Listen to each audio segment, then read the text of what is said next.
Daily Ascent. I'm Molly Carmel, and this is the podcast I always wish existed. A bite-sized, on-the-ground, spiritual note that can shift your thinking and your outlook on life to help make us all a little bit more awake, alive, and ascending. So today I want to talk about something I learned in the 12-step rooms that saved me after a really, really hard time, and why going where the love is might be the most important thing that you can do when you're feeling shaken. So I've been sharing, I don't know, for the last month or so about some drama that came at me recently. How I found out that someone was really gossiping about me in super untrue and unkind ways, and how I talked to my friends about it. I called them my shame eliminators. You guys loved that. I think we should all refer to our friends as shame eliminators. Am I right? And honestly, the shame lifted. And how I decided to take a break from that group because my body was telling me it wasn't a healthy place for me right now. So, this is the third and final part of this experience in my life. And this is the part where I have to be honest about something. I mean, I teach this stuff. I'm a therapist, I'm a healer, I'm a coach. I know deeply that my worth comes from inside of me. I know I shouldn't let a virtual stranger's lies define me. But knowing something and feeling something are two different things. Am I right? Because something in me got super shaken by this. And even though I know better, I also knew I needed help remembering who I was. Like, I needed to consciously go sit with people who actually know me. Not like the made up version of something that this person was spreading around about me, but the real me. And I needed to let them remind me.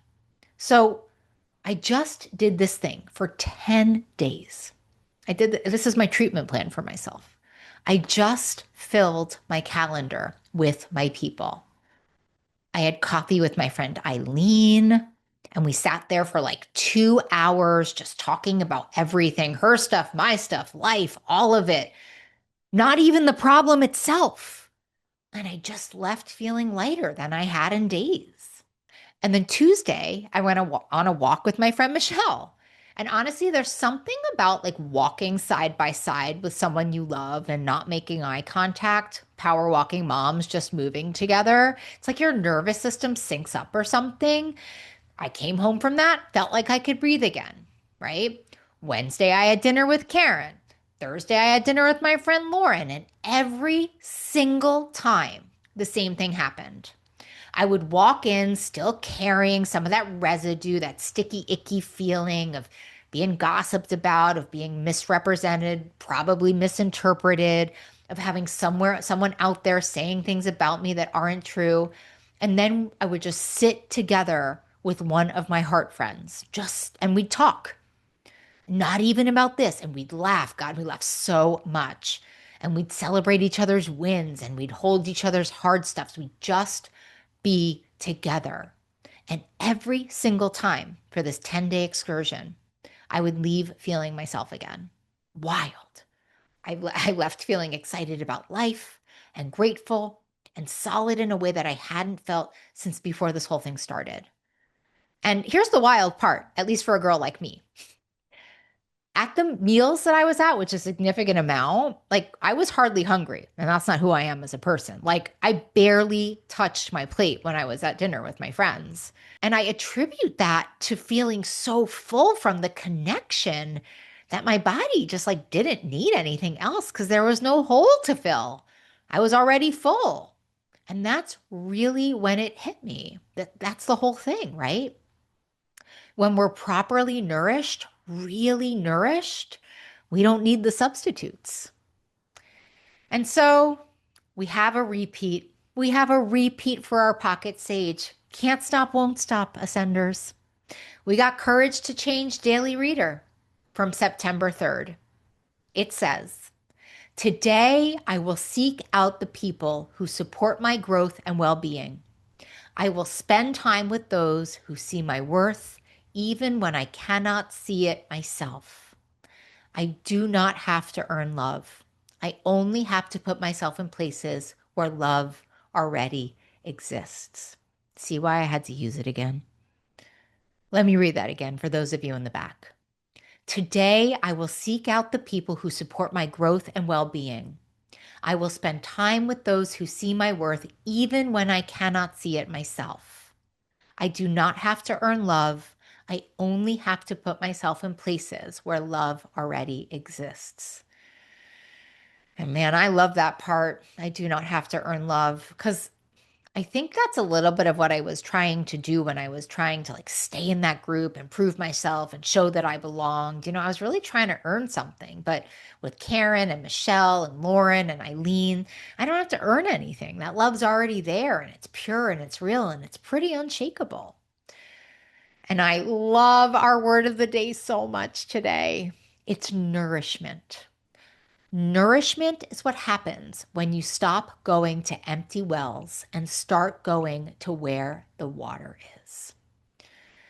Think about what it actually feels like in your body when you've spent time with someone who really knows and sees you. That warmth in your chest, the ease in your shoulders, that, yeah, this is who I really am. That is real, true nourishment. And then I'm sure you can relate to this, right? Think about these times when you've been like hustling, trying to get love, acceptance, fit in, right? And especially from somewhere that can't give it to you. That's tightness and striving, and that's emptiness that will never get filled no matter how hard you try. That's going to an empty well. And I don't know about you, but I think we do this all the time, right? So many of us keep going back to people, places, situations that leave us depleted, hoping that this time it'll be different. This time they'll see us. This time we'll finally feel like we belong. But you can't get water from an empty well. And there are full wells around us, guys. Nourishment isn't a luxury, it's a necessity. And it's our job to put ourselves in places where it actually exists. And listen, we get malnourished in lots of ways, not just from someone gossiping about us, right? Just by watching the news cycle sometimes, or having a hard day at work, or a relationship taking more than it's giving. Like life can just get really lifey. But when we're malnourished, we're looking for something to fill us up, and that's just human. We're not meant to run on empty. But here's where it gets tricky. We so often reach for the wrong things. We isolate, which makes it worse. We scroll, which I know makes us feel like it's better, but it actually makes it worse. We eat when we're not hungry. We drink when we don't really want to. We shop for lots and lots and lots of stuff that we don't need, and all in the name of trying to fill a hole that these things can't actually fill. Or we do something even more exhausting. We go back to the empty well, right? We go back to the person who doesn't see us, or the situation that always leaves us depleted, or the place where we have to perform and put on a mask to earn love. And we keep going back, hoping that this time it will be different. This time there will be water. But my lovies, there's no water there, and there never was. And meanwhile, there are full wells all around us, people who already love us, people who see us clearly, and who would be honored to sit across from us and remind us of who we are. And I learned this phrase many years ago in the rooms of the 12 steps, go where the love is. And it sounds almost too simple. I get it. But when you're hurting, it's absolutely revolutionary. I'm here to tell you it is absolutely revolutionary, because the instinct when we get real hurt and real shamed and real abandoned, the instinct's to hide, to protect ourselves. That's what the nervous system is made to do, to not let anyone see us in our mess. Or worse, to keep trying to prove ourselves in places that are hurting us. But that's backwards. Because when we're hurting is exactly when we need to go where the love is.